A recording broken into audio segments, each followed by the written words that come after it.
മഹാഭാരതത്തിൽ പാഞ്ചാലിക്ക് വസ്ത്രം കൊടുക്കുന്നില്ല കൃഷ്ണൻ. ഞാൻ ഉറപ്പിച്ചു പറയുന്നു, കൃഷ്ണൻ ആ സ്ഥലത്തേ ഇല്ല. കൃഷ്ണൻ കാട്ടിൽ വന്നപ്പോൾ കൃഷ്ണനെ ചീത്ത പറയുന്നുണ്ട് പാഞ്ചാലി. കൃഷ്ണ, നീ പോലും എന്നെ സഹായിച്ചില്ലല്ലോ എന്ന് പറയുന്നുണ്ട്. ഈ ആൾക്കാർ ആണുങ്ങൾ മുഴുവൻ ഉണ്ടായിട്ട് ഇവരൊന്നും എന്നെ സഹായിച്ചില്ല, നീ പോലും എന്നെ സഹായിച്ചില്ല എന്ന് പറയുമ്പോൾ കൃഷ്ണൻ എന്താ പറയുന്ന അറിയോ?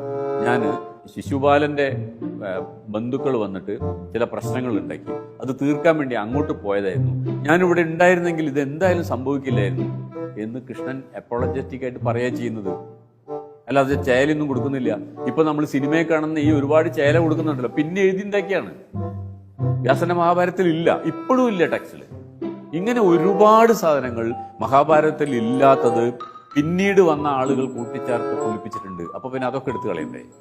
ഈ ചർവാകന്മാരുടെ ഒരു സമ്മേളനത്തില് ഒരു ചർവാക പണ്ഡിതൻ മഹാഭാരതത്തെ കുറിച്ചിട്ട് വളരെ ആധികാരികമായിട്ട് നടത്തിയ അഭിപ്രായ പ്രകടനങ്ങളാണ് ഇപ്പോൾ നമ്മൾ കണ്ടത്. അപ്പൊ ഇദ്ദേഹം അവിടെ നേരിട്ട് അതിൽ പങ്കെടുത്ത് ആ സമയത്ത് അവിടെ ഉണ്ടായിരുന്നത് പോലെയൊക്കെയാണ് കാര്യങ്ങൾ പറഞ്ഞുകൊണ്ടിരിക്കുന്നത്. അപ്പൊ അങ്ങനെ ഇല്ലാന്നങ്ങ് ആധികാരികമായിട്ട് പറയുക, കൃഷ്ണൻ കൊടുത്തിട്ടേ ഇല്ല ചോല അങ്ങ് പറയുകയാണ്. ആ സമയത്ത് പുള്ളി എവിടെയോ ഒരു ശിശുപാലന്റെ എന്തോ പ്രശ്നം തീർക്കാൻ പോയെന്നൊക്കെയാണ്. മഹാകഷ്ടം എന്നല്ലാതെ എന്താണ് പറയുന്നത്?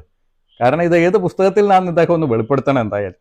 കാരണം ഇന്ന് കേരളത്തില് വ്യാസഭഗവാൻ എഴുതിയ 1,00,000-ൽ പരം ശ്ലോകങ്ങളുടെ പൂർണ്ണമായിട്ടുള്ള വിവർത്തനം ചെയ്തിട്ടുള്ളത് രണ്ടുപേരാണ്. ഒന്ന് കൊടുങ്ങല്ലൂർ കോവിലകത്തെ കുഞ്ഞിക്കുട്ടൻ തമ്പുരാൻ അത് പദ്യത്തിലേക്ക് വിവർത്തനം ചെയ്തു. രണ്ടാമത് വിദ്വാൻ കെ പ്രകാശം എന്ന് പറയുന്ന ഒരു സംസ്കൃത പണ്ഡിതൻ അത് ഗദ്യത്തിലേക്ക് വിവർത്തനം ചെയ്തു. അതിന് DC ബുക്സിൽ 6 ബോളിങ്ങളായിട്ട് ലഭ്യവുമാണ്. അപ്പൊ ഈ പുസ്തകത്തിലൊക്കെ പക്ഷേ ഈ പറയുന്ന കാര്യങ്ങളില്ല. അപ്പം പുള്ളി ഏത് പുസ്തകമാണെന്നൊന്ന് വെളിപ്പെടുത്തണം.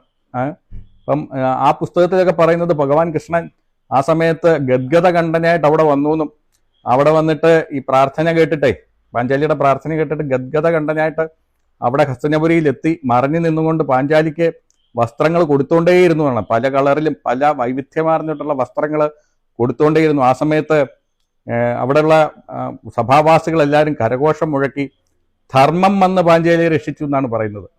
അപ്പോൾ ഇദ്ദേഹം ഇത് ഏത് പുസ്തകത്തിൽ നിന്നാണ് വായിച്ചതെന്ന് എനിക്ക് പിടികിട്ടുന്നില്ല. മിക്കവാറും ഏതെങ്കിലും ചർവാക ഭാരതമാകാനാണ് സാധ്യത.